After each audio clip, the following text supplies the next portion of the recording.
Nick Reynolds had thought he knew his life inside out. For 20 years, he'd built a marriage, a family, and a successful security company in the quiet town of Ashford, nestled just outside London. But that night, everything came crashing down with a single glance at the pregnancy test glowing on the bedside table. 2 pink lines. Emily was pregnant. A miracle. She had called it just days before, tears glistening on her perfectly made-up face. Eyeliner sharp enough to cut glass, lips a subtle rose, and her silk nightgown clinging just right to hint at the curves she'd always been proud of. A miracle, indeed. Except they hadn't been trying. Quite the opposite. Emily had insisted they use protection, claiming she wasn't ready for another child after their 2 daughters, Sophie and Mia. Nick, 42, CEO of Sentinel Security Solutions, stared at the test as if it were a neon sign flashing "You've been played." He sat on the edge of their king-sized bed, the one he'd been sharing with a stranger for months. Emily's text buzzed on his phone. * Don't wait up. Zoxo. * Yoga class at 10 p.m. on a Thursday with Marcus Hargreaves, the cherry-red Porsche-driving tennis coach who had been giving Emily private lessons for half a year. The same Marcus who smiled at her like she was the only woman in the room at every garden party Nick had ever attended, where he manned the barbecue like a clueless extra in a bad soap opera. Nick laughed, bitterly, loudly. His voice echoing off the vaulted ceilings of their 4,500-square-foot Georgian-style home in Ashford's prestigious Meadowbrook Estates. The house, with its manicured hedges and 3-car garage, suddenly felt like a gilded cage.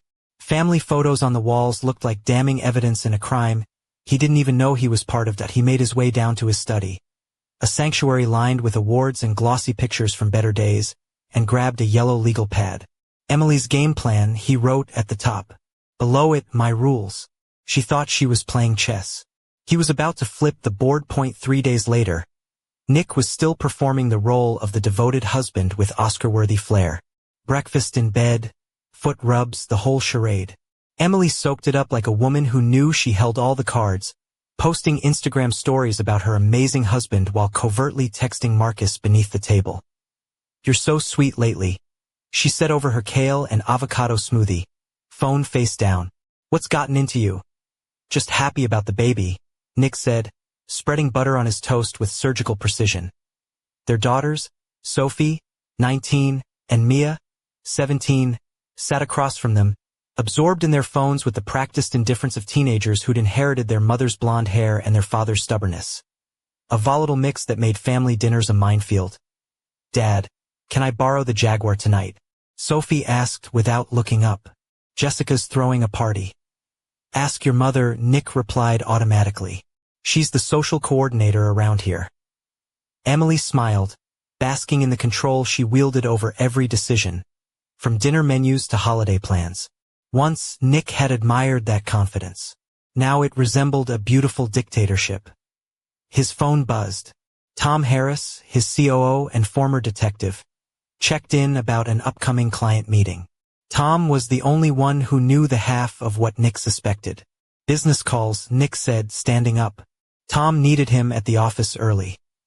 Emily nodded, already back to her phone, probably texting Marcus about their next yoga session. Nick kissed her forehead, tasting her expensive perfume and cheaper lies. "Love you, babe." "Love you too," she murmured, thumb flying over the screen to the office.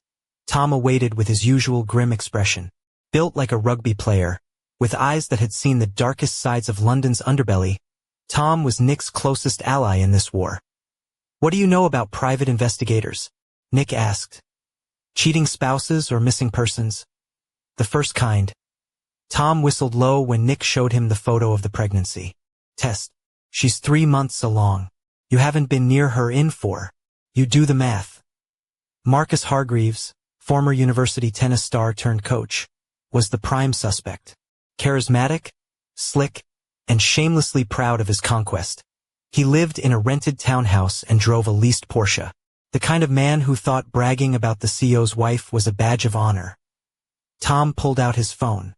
"I've got contacts, clean, legal, bulletproof surveillance." Nick nodded. "Set it up. I'm past the point of no return. Now I need ammunition." That night, Emily announced a girls' night at a new wine bar downtown. She slipped into a black dress that hugged her slim waist and revealed just enough to remind Nick why he'd fallen for her.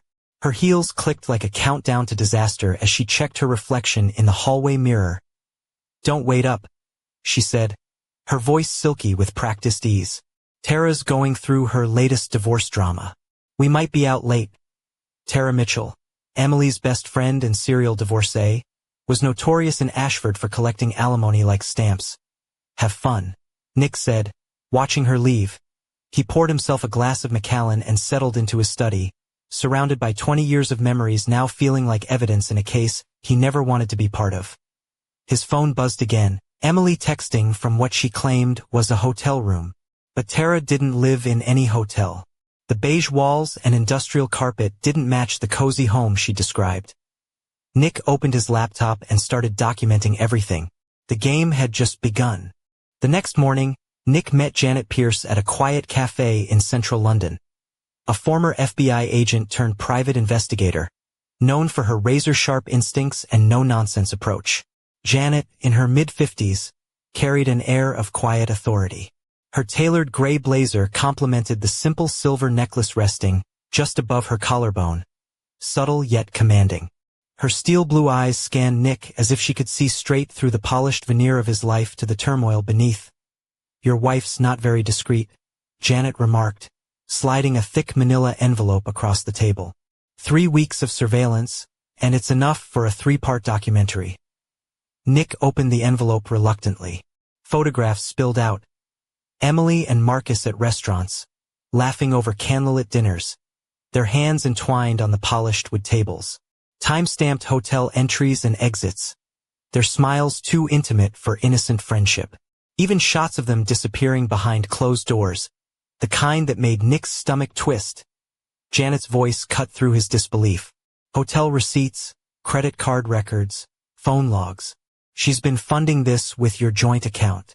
Either she's reckless or she wants to get caught." "Emily's clever," Nick said, staring at a photo of her pressing a kiss to Marcus's cheek in a hotel parking lot. "She's testing me, seeing how far she can push it." Janet nodded. "And she's gotten away with a lot. The pregnancy timing aligns with when they got physical. The DNA test will be the final nail." Nick's jaw clenched. "And Marcus? Married. 2 kids. His wife, Ava, has no idea. He brags at the tennis club about bagging the CEO's wife. Charming, isn't he?" Marcus Hargreaves, 45, former college tennis hopeful turned coach, living off his charm and a rented townhouse. A man who thought seducing the boss's wife was some kind of trophy. "I want everything," Nick said. "Phone records, financials, social media, everything. And Ava deserves to know." Janet smiled thinly. "Brace yourself. This will get messy." That night, Emily slipped out again, black dress hugging her figure with a whispered promise of danger, heels clicking like a countdown. "Girls' night," she said, tossing her keys on the counter. "Don't wait up." Nick gave her a tight smile as she left, the scent of her perfume lingering, a mix of jasmine and deception. Once alone, he called Tom. "How's the wife?" "On board," Tom replied. "Marcus has been lying to her about his schedule for months. She knows more than you think." Nick stared out the window at their manicured lawn, the driveway lined with luxury cars. "Emily's about to learn I'm not the only player in this game." The Meadowbrook Charity Gala was the social event of the year, a glittering night where the town's elite pretended to care about children's charities while trading whispers of scandal. Emily emerged from their bedroom like a vision in midnight blue, a gown that hugged her slender waist and flared just enough to conceal her growing belly. Her blonde hair swept into an elegant chignon, soft tendrils framing her face with a subtle, seductive grace. "Beautiful," Nick murmured, genuinely caught off guard. She smiled, lips painted a deep crimson, eyes sparkling with a secret. "Thank you, darling." To the bar, Tara Mitchell, Chloe Henderson, and Lisa Park, Emily's trusted circle of social sharks, greeted her with practiced warmth, their sharp eyes flickering like knives beneath flawless makeup. They whispered and giggled, phones out, plotting their next moves in the game of suburban survival. Nick retreated to the bar, where Tom nursed a bourbon, looking like a reluctant penguin in his rented tuxedo. You look uncomfortable, Nick said. Like I'm about to be asked to break up a fight with champagne glasses, Tom replied. Marcus Hargreaves appeared across the room, his tuxedo impeccable, hair styled with the precision of a man who believed the world owed him something. He worked the room, smiling at wives, shaking hands, but his eyes sought only one prize, Emily. When Marcus approached Emily, their closeness spoke volumes. A whispered joke, a touch on the arm, a laugh shared like a secret in a crowded room. Perfectly innocent to anyone watching casually, but Nick saw the electric charge between them. Beautiful evening, isn't it? A voice said behind him. Nick turned to see Ava Kent, Marcus's wife, holding a glass of white wine. Her dark hair was pulled back in a sleek bun. Her emerald dress understated but elegant. Her eyes, sharp and intelligent, studied Nick with quiet curiosity. Yes, it is, Nick replied. Great turnout for a good cause. Ava glanced toward Emily. Your wife looks lovely tonight. That color suits her. Thank you. You look stunning as well, Nick said, surprised by the genuine warmth in her tone. We've met at a few events, Ava said. Marcus speaks highly of you. Great tennis player, he says. Nick smiled thinly.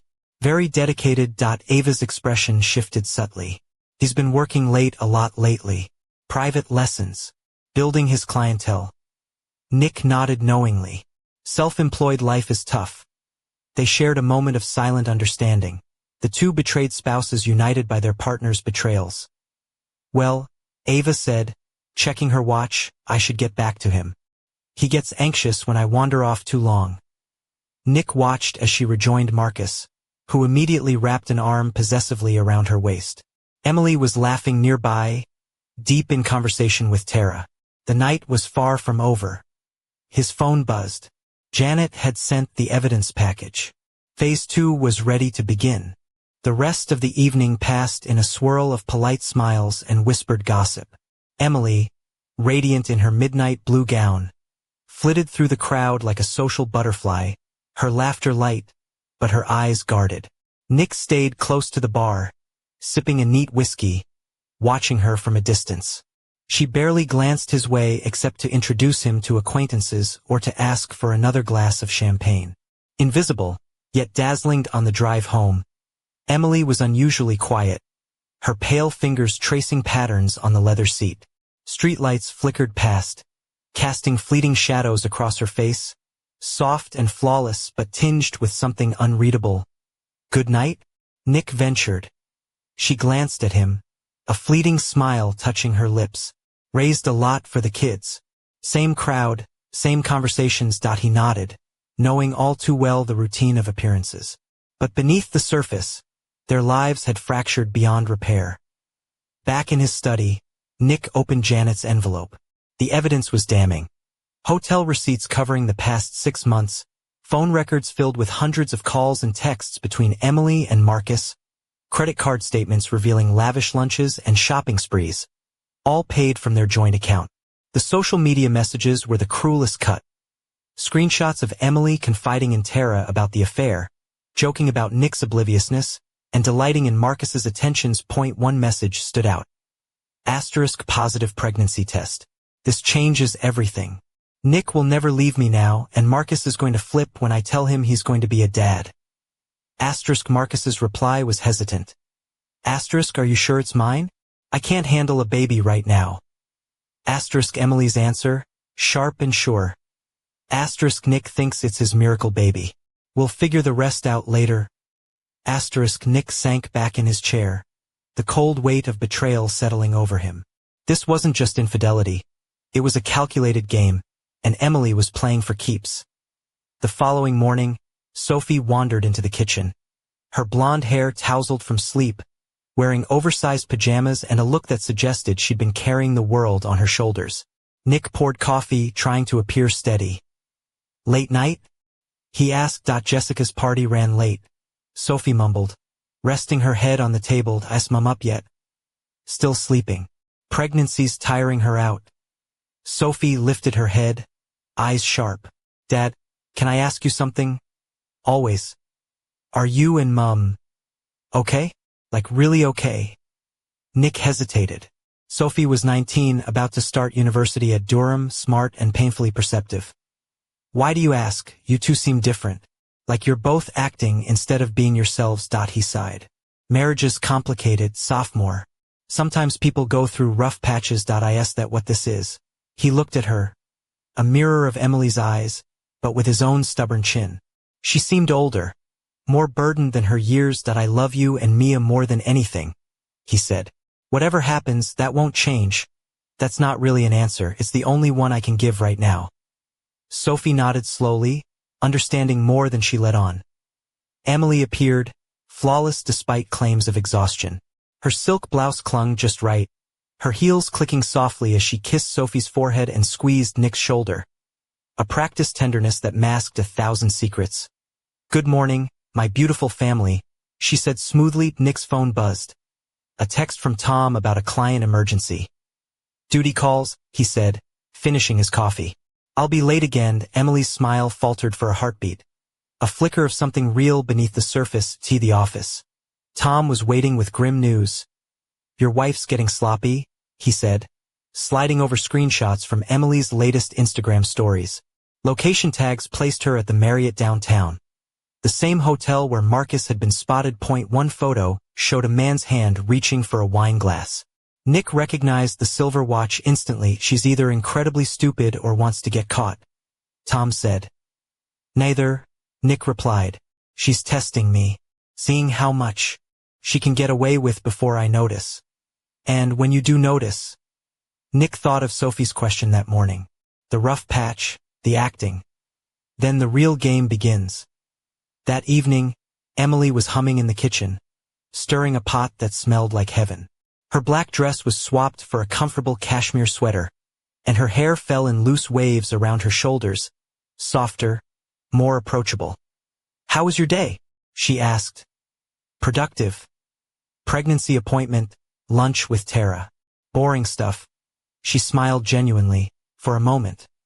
The woman Nick had fallen in love with, before the cracks and lies. Dr. Morrison says everything looks perfect, she said, placing a hand on her stomach. We'll find out the sex soon. Nick kissed her cheek, tasting the bittersweet mix of love and deception. I have a feeling it's a boy, she said, eyes twinkling. Mother's intuition. Or father's stubbornness, he thought, but didn't say. After dinner, Emily announced an early night, pregnancy fatigue again. When the shower started, Nick retreated to his study and opened his laptop. Time for Phase 3 of Project Homecoming. The next day, Nick met Ava Kent at a Starbucks in Guilford, away from Ashford's prying eyes. Ava was nervous, clutching her designer handbag like a lifeline, her emerald eyes darting around the cafe as if expecting a paparazzi ambush. Thanks for meeting, Nick said gently. Her voice was guarded. Your message was concerning. I need to show you something. It won't be easy. Ava's pale face hardened with resolve. Nick laid out the photos. Marcus and Emily entwined in hotel lobbies, laughing over expensive dinners, their hands never far apart. How long? She whispered. 6 months, maybe more. She studied a picture of Marcus nuzzling Emily's neck outside the Marriott. He told me he was working late, Ava said bitterly. Private lessons. I thought he was planning something special for our anniversary. When's that? Next month. 15 years. She set the photos down like they were poison. 15 years. Ava repeated, voice cold. And this? They sat in silence. Two betrayed women bound by shattered trust. There's more, Nick said quietly. Emily's pregnant. The timing says Marcus is the father. Ava closed her eyes, then opened them with a new, fierce light. Of course it is. Because why cheat when you can leave a permanent reminder? I'm sorry. Don't be. You're not the one who's been screwing my husband. She looked at him sharply. What do you want? Nick shrugged, still figuring that out. When you do, call me. Marcus doesn't know what's coming. Nick nodded. He liked Ava more than he expected. That evening, Emily slipped out again. The black dress returned, hugging her curves with the kind of confidence that made heads turn and hearts ache. Her heels echoed down the hallway, a rhythmic reminder of the dangerous game they all played. Nick watched her go, a quiet smile touching his lips. She's about to find out I'm no fool. His phone buzzed. A message from Emily. Asterisk having so much fun. Love you. Asterisk behind the laughter in the photo. Nick caught the edge of a familiar jacket. The same Marcus had worn at the gala. He replied simply, asterisk have fun. See you tomorrow. Asterisk then he opened his laptop and began typing that if Emily wanted to broadcast her affair, Nick would make sure the whole story was told. Sophie found him in the kitchen the next morning, eyes heavy with sleeplessness. Rough night, Dad? Too much coffee, he joked weakly. She gave him that look again. The one that said she knew more than she let on that Mom's not up yet. Still sleeping. Girls' night? Sophie poured orange juice, sitting across from him. Can I tell you something? Always. Jessica's sister works at that wine bar Mom was supposed to be at last night. She didn't see her. Nick's coffee stopped halfway to his mouth. What? Not spying. Just, Jessica mentioned it. Said her sister would have noticed Mom because she always talks about the tennis wives. Nick set down his cup, really looking at his daughter. Sophie, I'm not stupid. I know something's going on. She sighed. Mom's been acting weird for months. You're working late all the time. Now she's lying about where she's going. Are you worried? Are you and Mom getting divorced? The question hung heavy. Nick swallowed. I don't know. Things are complicated. Because of the baby. And other things.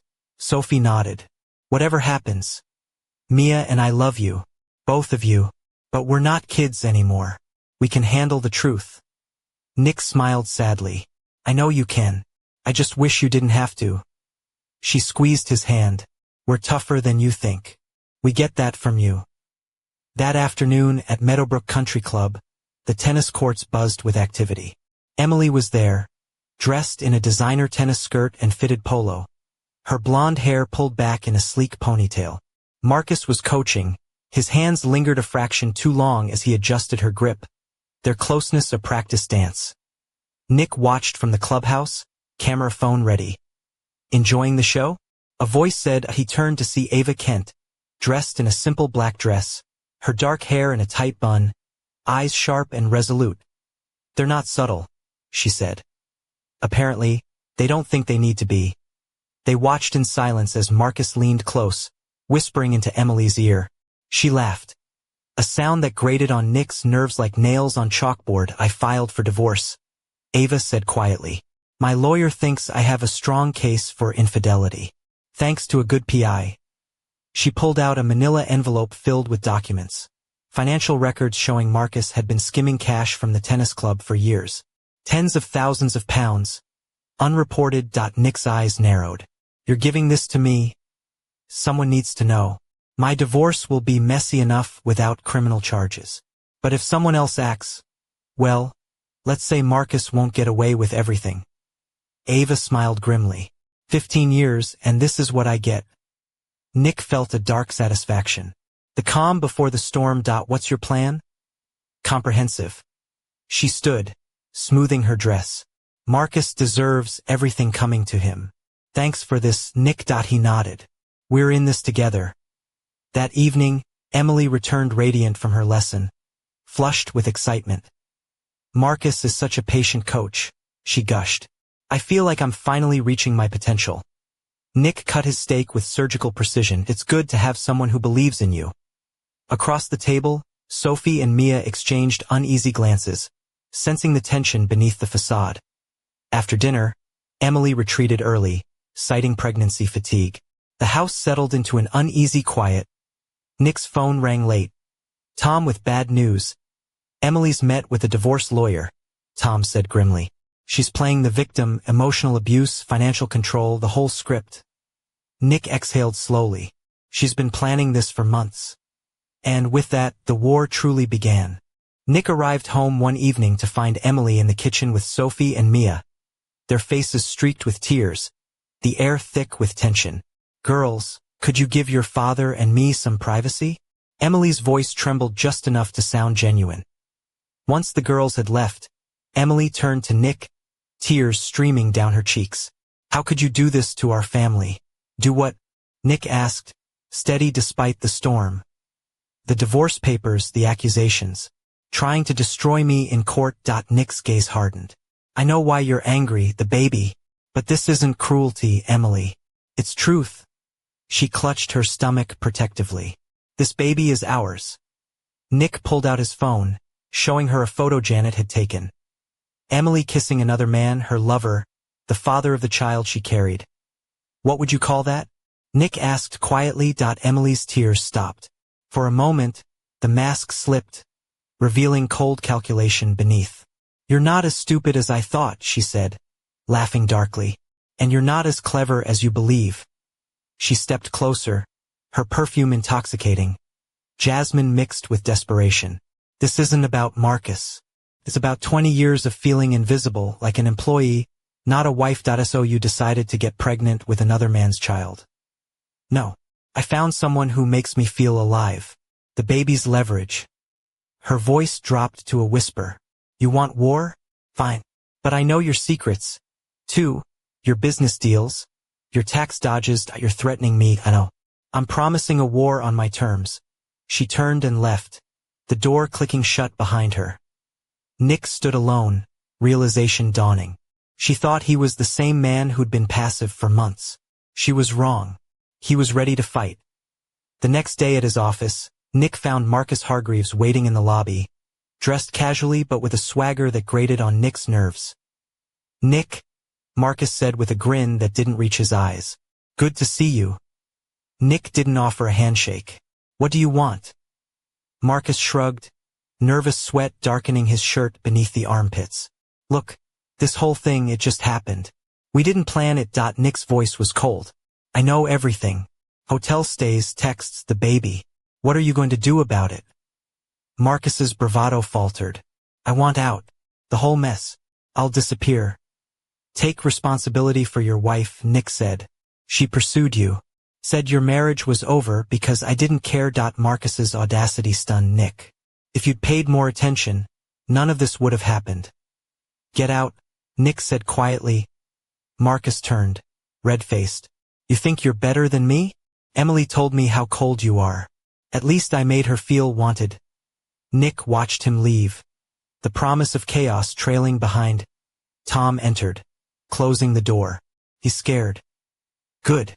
He should be. What's the play? Total victory. If they want to play dirty, I'll show them dirtier. That night, Nick found Emily, Sophie, and Mia huddled on the sofa like a secret society. Conversation ceased as he entered. Don't let me interrupt, Nick said. Emily smiled, smooth and practiced. We were just talking about college plans. Sophie's excited for Durham. Sophie pulled him aside. Mom told us about the divorce. She says you're trying to take everything. She's scared. Sophie whispered, crying. Doesn't know what she'll do if you leave her with nothing. Nick looked at his daughter. Your mother and I have problems, but I'd never hurt you or Mia. You're my priority. What about the baby? It's complicated. It might not be yours. Sophie's eyes widened. I see how she acts with Marcus. I did the math. Nick nodded. We don't know for sure yet. She leaned against him, tears falling. How could she do this? People make mistakes, sometimes with consequences. Sophie pulled him into a hug. We're tougher than you think. On the tennis courts at Meadowbrook, Emily and Marcus played their dangerous game.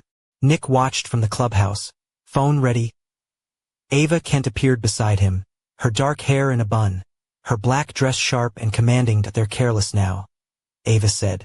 I filed for divorce. Yesterday. Thanks to a good PI.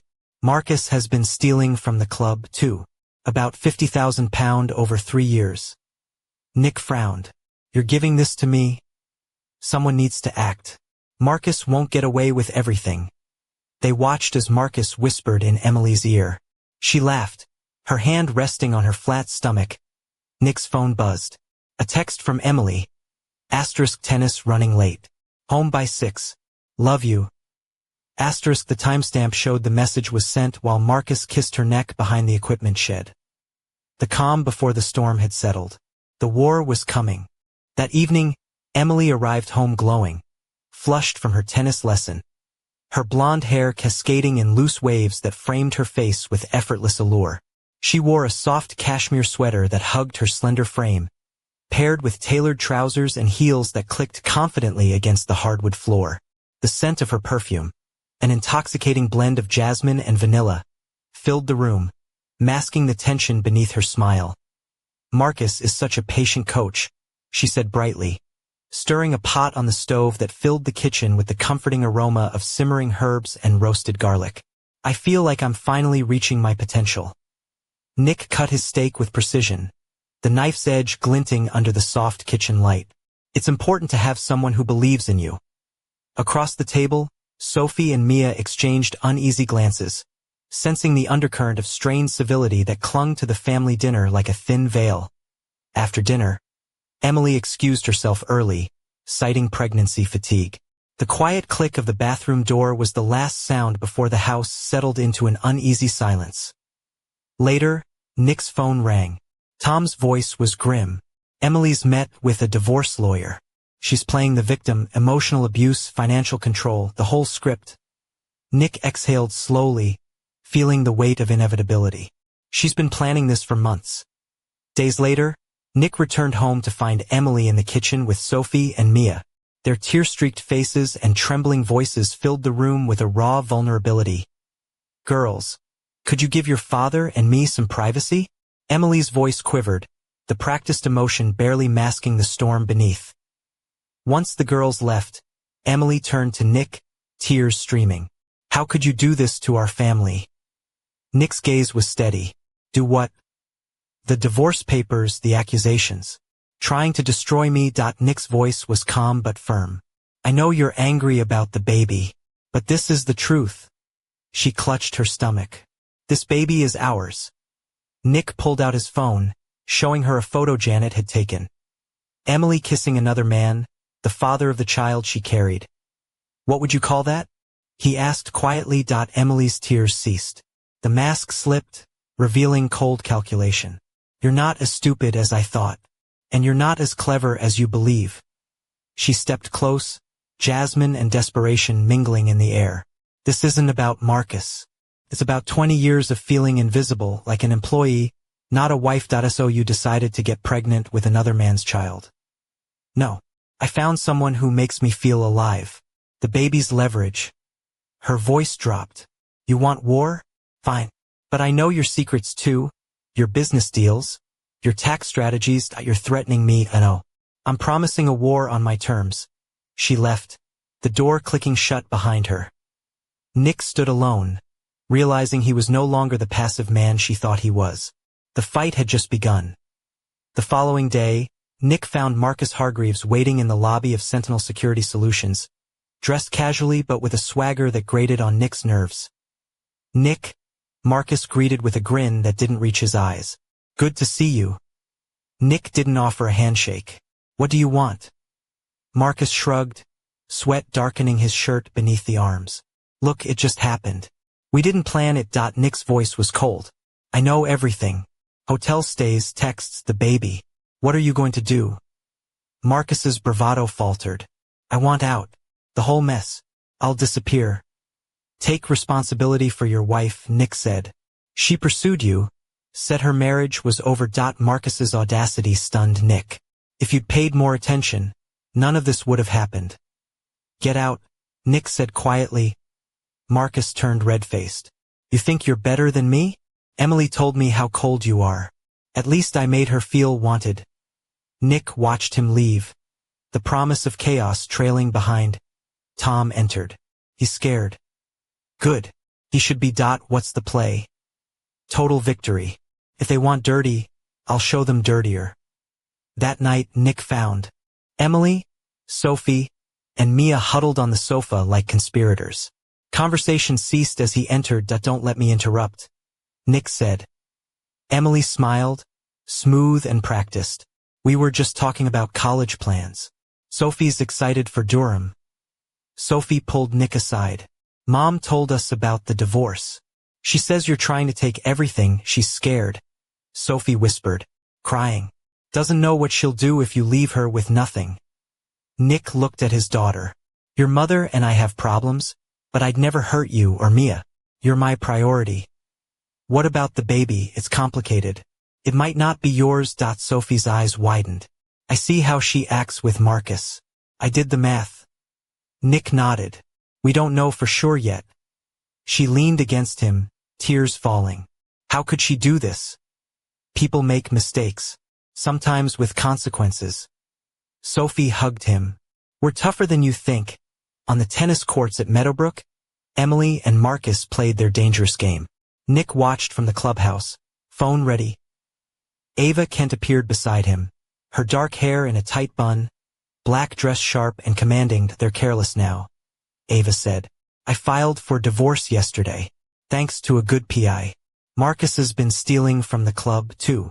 About £50,000 over 3 years. Nick frowned. You're giving this to me? Someone needs to act. Marcus won't get away with everything. They watched as Marcus whispered in Emily's ear. She laughed, hand resting on her flat stomach. Nick's phone buzzed. Text from Emily. * tennis running late. Home by 6. Love you. * timestamp showed message sent while Marcus kissed her neck behind the equipment shed. The calm before the storm had settled. The war was coming.